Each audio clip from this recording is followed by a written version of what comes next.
maybe there's just 2 points I'd quickly highlight before I get into the meat of the presentation. So I work on my own, and obviously that has benefits in that, there's no distraction in the office. I can think about things when I want to make a capital allocation decision. I don't have to kind of run it by too many other people. And probably most of you would agree with that as a benefit, but would be terrified by, maybe one of the disadvantages, which I guess could potentially be sort of, crushing loneliness. And it doesn't need to be the case. I benefit enormously from having a very wide network of like-minded investors, many of whom actually I've met at conferences like this one. And actually, as I look out into the audience now, I see my friend Meg, who I met at this conference 10 years ago. We've become great friends since, and last year, together with his friends Sandeep and Hemant, we did a one-week tour of India where they showed me all their favorite companies. So that was wonderful. And so working on your own doesn't need to mean a hermit-like existence. And then the second point, maybe very briefly as well, just on kind of being concentrated. I guess there's this sort of perception that either businesses very well, in which case you're very focused on a particular geography or sector, or you're kind of a generalist and then know a little bit about everything in a very, very superficial way. But I think there is a kind of a solution to that, and that is sort of high concentration combined with low turnover, which allows you to have a very wide investment universe, whilst at the same time spending a lot of time analyzing and getting to know individual companies, and also at the same time building very deep and intense relationships with the people running those companies. And I really enjoy the journey of investing, and the kind of the thrill of finding a new business and figuring out how it works. And I'd feel sorry if I wasn't able to do that. And I also enjoy a lot kind of the friendships that form with companies and the people working there. And I think that makes life a lot richer. But I also think it's also important for the companies. So I'm sure there's many people managing money here today, and all of you would agree the more long-term and loyal your investors are, the easier it is to do your job, because you need long-term loyal capital to invest with a long-term focus. And of course, the complete truth is the same with companies as well. They also need long-term and loyal investors, and really the only people that engage properly or as part of their sort of business with companies tend to be activists. And that's a perfectly legitimate strategy to be engaged or confronting a management when they're doing a bad job. But I kind of think it's even more important when a management is doing things the right way to kind of applaud very loudly and very, very publicly. And you'll see plenty of that tomorrow at the Berkshire Hathaway shareholder meeting. So a quick word on how I allocate capital. I allocate it probably the way pretty much everyone does. So this is a picture which hangs in my office. My wife painted it for me, as my drawing skills unfortunately never progressed past the age of a 6-year-old. And it just really shows that I look for three things when I'm investing: a management with talent and integrity, a company with a moat, and an attractive price. And Bob very kindly invited me to talk here 3 years ago. I talked about price. Then I'm here now. I'm going to talk about judging management, talent, and integrity. And with any luck, I'll be invited back in 3 years' time, in which case I'm going to talk about moats. By the way, the 2014 presentation is on my website if you're interested in it. And but just to kind of summarize what the punchline was, because I think an interesting presentation is one which has a little bit of counterintuitive or surprising information in it. And I kind of felt at the time, and still do, that value investors sort of, they kind of judge companies pretty much all along the same yardstick. So kind of a low PE or a low price to book makes it a great value idea. Whereas if it has a high PE or a high price to book or something, then it's sort of not really in their spot. And what I argued then was that really, you have to judge the PE or the multiple, whatever it is, relative to the type of business it is. So, I have no problem owning an average type of business, but it really has to be quite incredibly cheap to do better than the great business. In fact, quite a lot cheaper, I think, than a lot of value managers realize. And the converse is true for a really great business. You can really pay prices which would be kind of eye-watering, I think, to many sort of traditional value managers. But that was that. And just maybe a little teaser on what I would say about moat. I think we're taught to kind of look for companies with these super wide moats or narrow moats or whatever they are, but really the most important thing is that the moat is growing. Because if you've got someone who's kind of running after you, and every company has people running after them, even more so today with lots of kind of technology knocking around and disruption and all that kind of stuff, and it doesn't really matter how wide your moat is, because at some point someone's going to catch up. The really important thing to understand is, are you running kind of faster than the other guys sort of catching you up?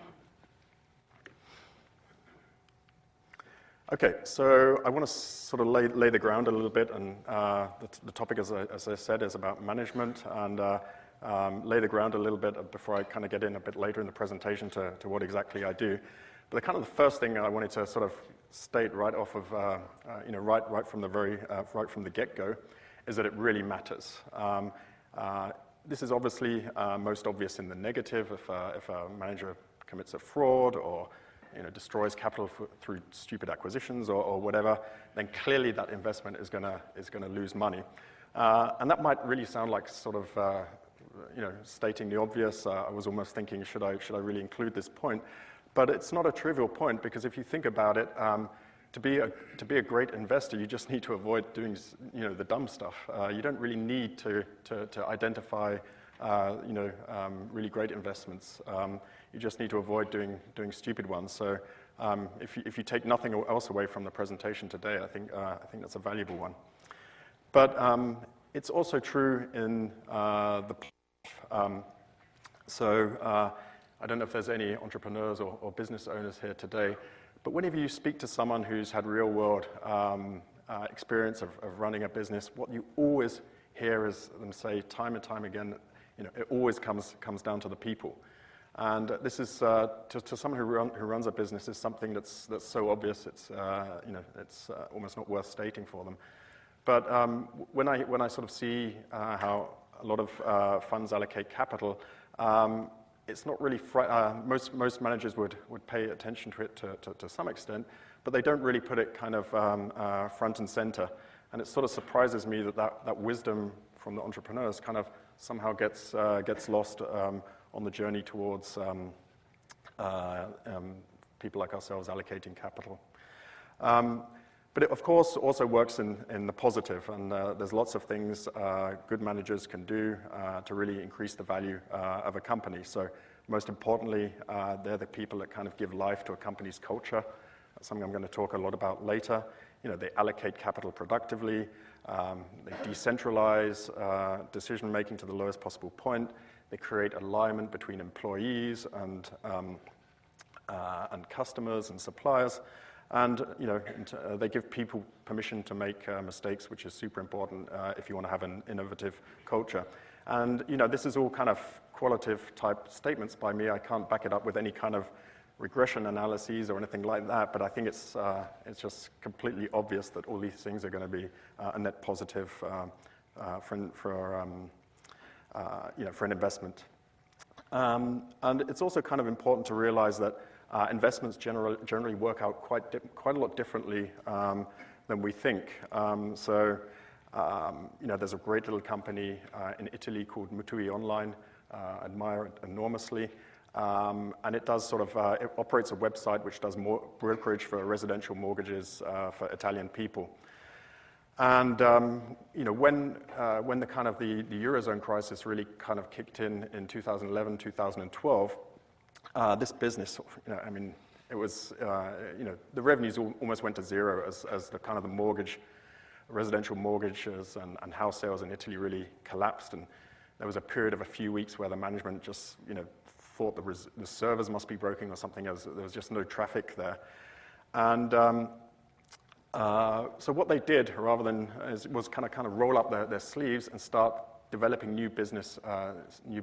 And if you look at the company today, there's a slide in their presentation which they're justifiably very proud of, which shows that out of that revenue today, more than half of it was in businesses that they weren't in back in 2011, 2012. So that's obviously fantastic, but it should also make us humble as investors, because a lot of smart people bought this company in 2011, 2012, thinking quite correctly that at some point, the mortgage market would get back to normal or whatever, and indeed it has. But the reason it's worked out so spectacularly as an investment for them is just because of these amazing decisions that the management made. So the reason it worked out was not really the primary reason that probably most people would have invested for. And so that should for sure give us pause. And then finally, I think it's an important point to make that, the idea is not that the bad guys always lose and the good guys always win. Of course, everybody can think of examples of really, really awful CEOs, dishonest CEOs, but whether the investment works out spectacularly well. But the idea is to kind of get an edge over an investing lifetime and not on every single investment. Okay, so if I've convinced you that it's possible or if I've convinced you that it's important or management is important, I think the next point to make is that kind of a lot of people would agree with that, but say, yeah, it's just so difficult. And even amongst the sort of value investor community, a lot of them would just say, listen, this is not an area which I feel I bring anything to the table. And a lot of prominent value investors would not even meet with a management because they're so worried about it sort of biasing their sort of judgment. And I think that's a mistake, and I think it is possible. And I think it's instructive that Buffett has a nearly 100% record in picking his managers. I think up until a few years ago, Bobby always used to say that he'd never lost a manager or something. I think that might have changed in the meantime, but he's basically got it right nearly all the time. And when someone is getting that kind of average, it tells me that it must be possible. If it was impossible, I don't think you'd get that type of average. And I think in general, we tend to kind of overestimate our ability to forecast financials and understand businesses and think about strategy and all these type of things, but then underestimate our ability, the kind of the role of people and our ability to spot them. So, just imagine you had this amazing fortune back in the 1960s to be able to sit down with the freshly appointed CEO of Berkshire Hathaway, Warren Buffett. So, you're basically, if let's say you're like a kind of, if you were a monkey in that situation who was going to flip a coin, you've basically got a 50-50 chance of becoming a multi-billionaire. If you invested in Berkshire with any kind of money at that time, you would have become a billionaire. So you've just got this amazing opportunity, but there's just one thing: you can't screw it up by being a bad analyst. So the only real way to have screwed up that meeting would have been to really focus deep down on this textile mill, because the economics were awful, the outlook was poor, and most of us would probably have passed on that as a business. But if you'd taken the time to speak to Buffett and understand how he thinks about capital allocation, all the type of stuff we love him for, I'm sure all of us would have felt that enthusiasm, been super impressed by the way he thinks about things, his rationality, and probably would have all invested if we thought about it in that way. And that's probably the most extreme example, but like the Italian example I mentioned just now, really that too, and many other investments I could think of, it was the people that were actually crucial and not. So I would suggest perhaps we should be a little bit more skeptical about our ability to build Excel models and valuations and calculate margins of safety and all this type of quantitative stuff, and but at the same time maybe give ourselves a little bit more credit on our ability to kind of think about people. And here's a kind of a fun, people will generally meet their future spouse before marrying them, so I guess most people do feel they have at least some ability to think about these things. So why should investment be any different? And then the final point here is as well, this is an amazing situation for capital allocators like myself, and I'm sure many of you. We have a factor which is important. I would argue it's knowable and it's overlooked. And that's, of course, what you're looking for if you want to beat the market. Okay, so what kind of makes it difficult? Because it clearly is difficult. I think the most important point I'd make is simply that a lot of people aren't really paying attention to it for various reasons, and it's kind of obvious. If a lot of people say to me, "Oh yeah, it's impossible to judge a management. They're such good salespeople," or whatever the argument is, and I say, "But are you trying?" And a lot of the time they're not, and it's kind of, to me, fairly obvious if you're not even trying to do something, and how on earth are you going to be successful at it? Managers self-select for being good salespeople. I actually think that's a good thing. The primary job of any business is to create a customer. So I wouldn't like the idea of having a CEO at my company who's not good with people and marketing the company's products. But that, of course, makes our job difficult. It's difficult to separate management excellence from the general tailwinds of a successful business. We can all think of lots of businesses which have done exceptionally well, and everyone celebrates the CEO as being some kind of a genius, but a lot of those businesses, the tailwinds were so incredibly powerful, anyone would have been successful. And I've thrown in here a few book references. They're all listed at the end of the presentation, where some of these ideas came from. The halo effect talks about this quite a bit. What also makes it kind of difficult is as well that management meetings tend to be in a very fixed domain, like in an office, and the script also tends to be quite fixed. Everyone has a set of questions normally related to the competitive positioning and growth and all that kind of stuff. So managers have heard those questions a million times before, so they're effectively reading from a script. Understandably, no CEO will ever volunteer negative information. So if a CEO gets off the phone with his salesperson, the salesperson says, "Great news, we won one new customer, but unfortunately we lost another one." And so he hangs up, and then you come into the meeting and you go, "How's it going?" He would probably say, "Great, we just won a customer." Then also there's a kind of a societal taboo against talking about people in the negative. It's generally not done in our cultures to talk about someone being dishonest or whatever. There's just too much downside from that person being super angry with you if you heard it, and just no real upside from it. And heard a few times today presentations along the lines of analyst reports being a great source of kind of removing market inefficiency. Where they don't remove inefficiency, though, is on the character of managers. We all know that many managers of companies tend to be kind of fairly average career people, not particularly exceptional, but I've never seen an analyst report actually state that. And then also, which everyone has at least some positive attributes. So even Bernie Madoff was, I guess, a very charming person, probably someone you would enjoy spending an evening with. So if you kind of just sort of go into a meeting sort of with a generally rosy outlook on life, and then go away from it without thinking too much about it, you'll probably always have a few positives in the back of your mind. Okay, so now we're kind of getting into the meat of how to do it. So first and foremost, you really need to kind of decide to focus on it. I think that's super important. So what does that mean? First of all, it means you need to structure meetings and analysis accordingly.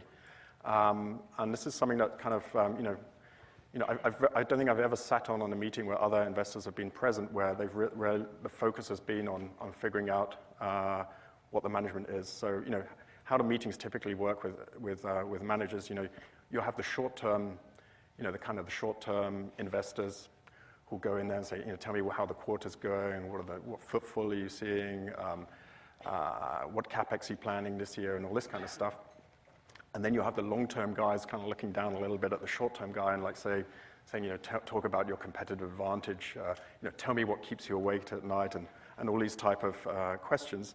And those are all important questions, and that's a conversation you probably want to have at some point. But I would contend it's not going to really tell you anything about a manager's character, because he's heard them 100 times before, and providing a competent answer to those type of questions is just table stakes. I would argue it's very unlikely that someone isn't able to formulate a thoughtful answer to those. So what type of conversation will get you to what you need, what you want? I think the most important thing is you really need to kind of get the manager off of home turf. So ideally you want to go for a walk, get him out of the meeting room, so it's a different type of context. And you want to get him talking about stuff which isn't kind of scripted and prepared, stuff which he most likely wouldn't have ever spoken about before. And that can just be general talk about kind of hobbies, family, former jobs, and that kind of stuff.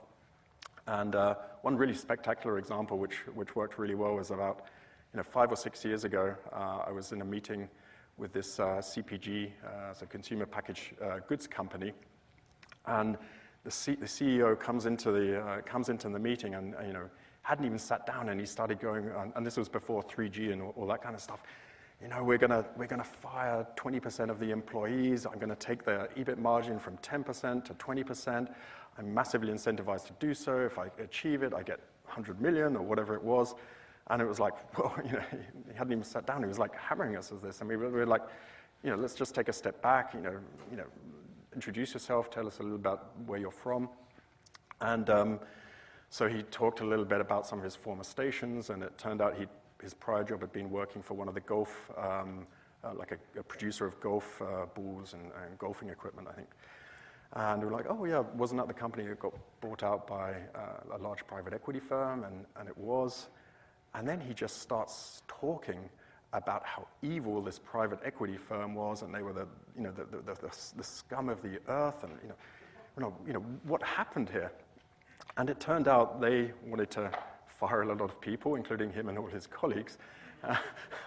And the way they did it, which I can understand was probably pretty traumatic. Apparently, of all of the senior executives, he was the only one that had a kind of a severance plan which foresaw him making money for the next sort of 5 years or whatever, and none of his colleagues had that. So the private equity goes to him and says something along the lines of, listen, you're welcome to insist on this, but you have to understand we're going to give all of your colleagues 0 if you do. So he's faced with this sort of dilemma of what to do, and of course he screwed over his friends. I mean, that was, but he obviously found that quite traumatic, having to screw his friends over, and it was kind of, the disconnect was so incredible that he'd been boasting, without us even asking about it, about how he's going to fire all these people, and then the guy's almost in tears when someone tried or someone did fire him, and I would contend that it was that kind of trauma which was leading him to take such an aggressive attitude to his people, and I doubt that ended well for anybody.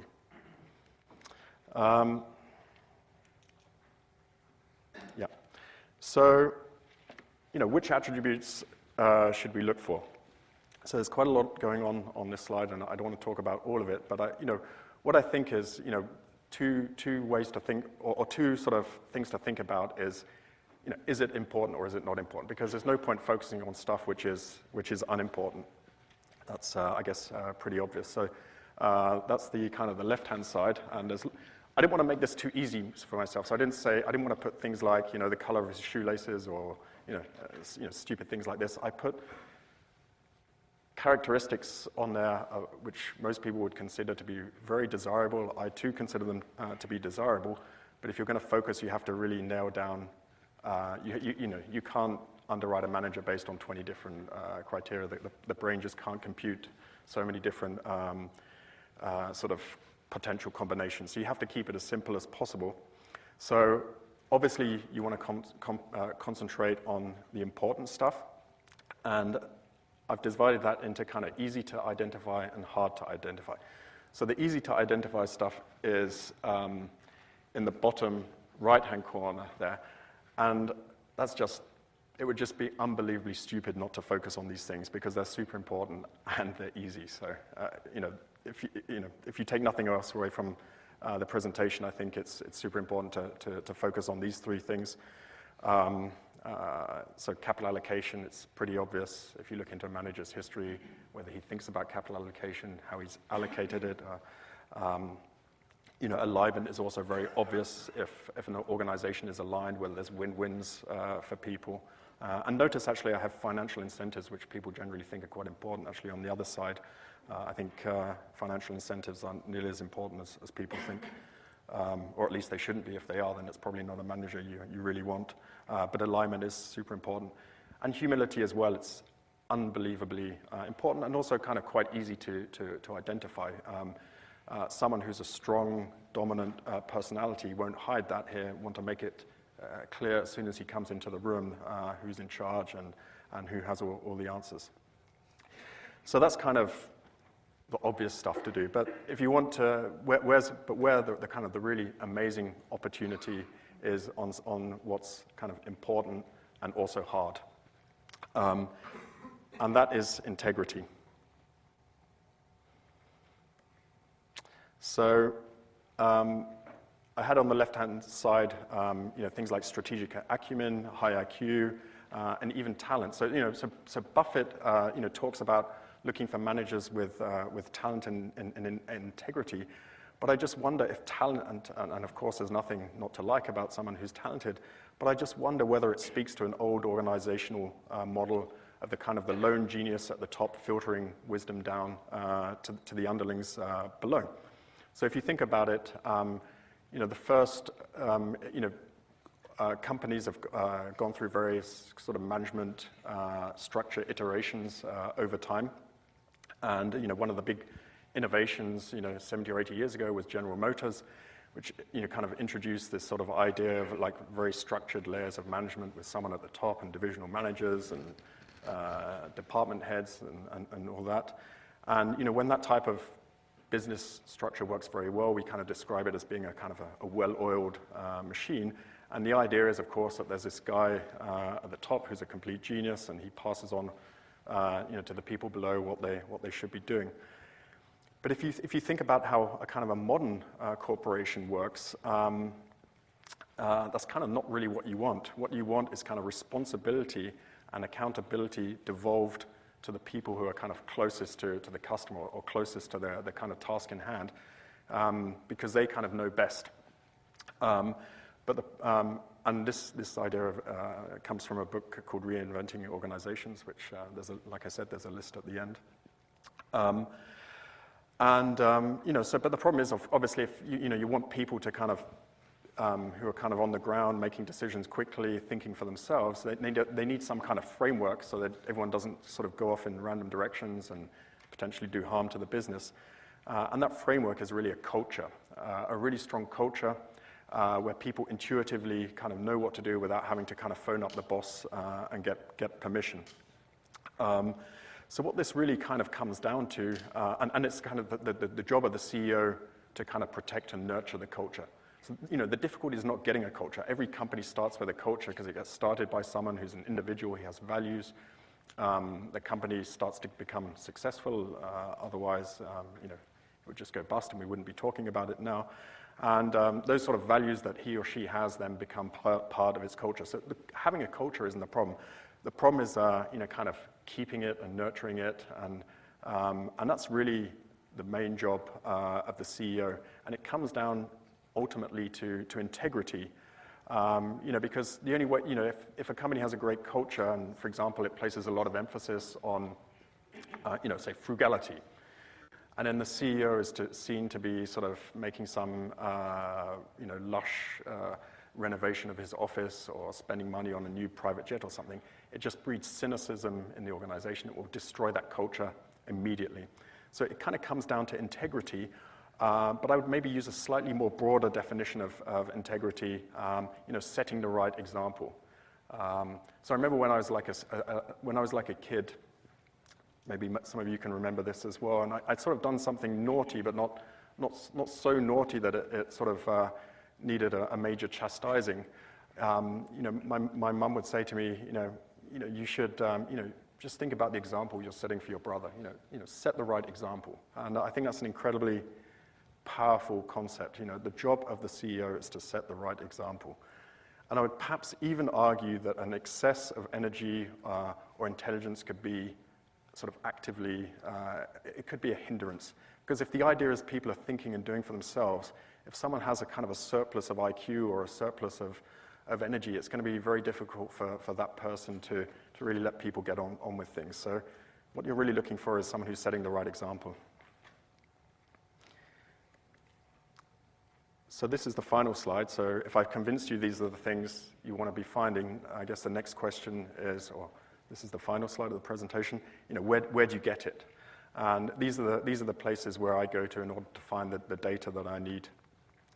First of all, management meetings, I think they're super important. It's a mystery to me why anyone would turn down a meeting with a management. And I talked a few slides earlier on the way you need to structure the conversation in order to get the data you need. Annual reports, super important, but in time series. It's no good reading a single annual report. I mean, it will always include, well, most of the time it will be fairly positive and talk about the business in a way that makes sense. You only get to what you need when you read them in time series. Yeah, that's, so you're looking for inconsistency. So a CEO saying he's going to do something and then not doing it and then moving on to a different subject a few years later. That kind of thing. Former employees, especially ones who've kind of been fired, is also a really important source. If someone's been fired by a CEO but still speaks very highly of him, then you can almost finish the research process there and then because, it's very easy for someone who's been fired to kind of put all the blame on the other person. Competitors and suppliers, I think, are also useful to speak to, and it's what I look for there is ones who kind of see a strong alignment with the company, where the company works with them to find win-wins, where everybody can be successful. And what I'm not really looking for is a CEO who kind of has this adversarial relationship with his suppliers and sort of really trying just to beat him up. I also look at company biographies, and I can't recommend Bob's book, The Buffett CEO, highly enough. In that book, he sort of portraits, I forget how many, 10 or 20 sort of Buffett CEOs and what they are and what drives them and all this kind of stuff. And that really teaches you to look. You start when you read that book, you start seeing patterns that overlap. So it might, one CEO might be a lady in a big city, and the other might be a man in a more kind of rural. But they all seem to have certain commonalities. And when you start to see those patterns, it's very powerful when you then see them at a company you're looking at. And then the next one is situations. What I describe as situations where there's an opportunity for a reveal. So no one is ever going to announce to you that that they're a dishonest person.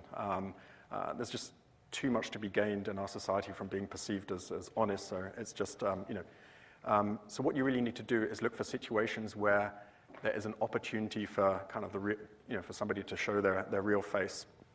And that might be, for example, in a financial crisis where a CEO might face the dilemma of, on the one hand, the capital markets want him to sort of cut costs and maintain the earnings guidance, and on the other hand, he has employees and a long-term strategy.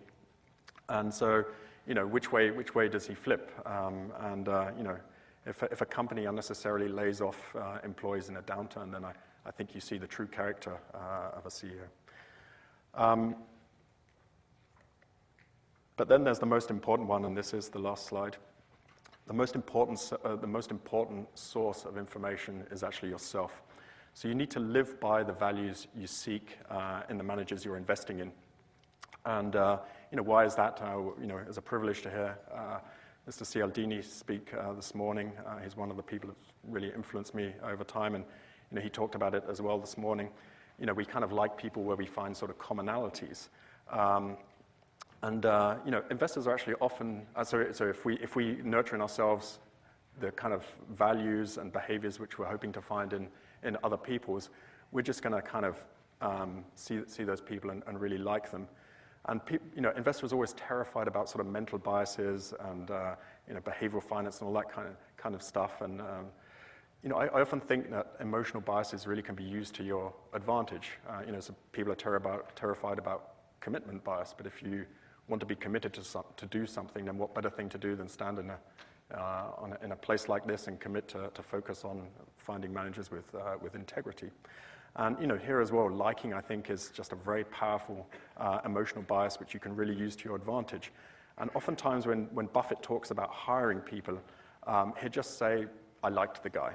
So I picked out this quote here from the Snowball. Buffett saw himself in Agit, who quickly rose in his esteem to share Mrs. B's pinnacle. And then this is a quote, Buffett saying this, he had no background insurance. I just liked the guy. Isn't that incredible? This is the guy who basically, has a 100% track record of picking people, and he says, I just like the guy. And I think I've seen from memory when he bought Precision Cast Parts, there was a similar quote. He had a very short meeting, 30 minutes or so, with Mr. Donegan, and I just like the guy. So that could be, if someone without the stature of Buffett said that, it might seem very superficial and like he's not really doing his job properly. But in the context of probably the most successful capital allocator of all time, I think that's just an incredibly powerful statement. And then the final point, life is more fun and more profitable when you partner people you like and admire. Thank you.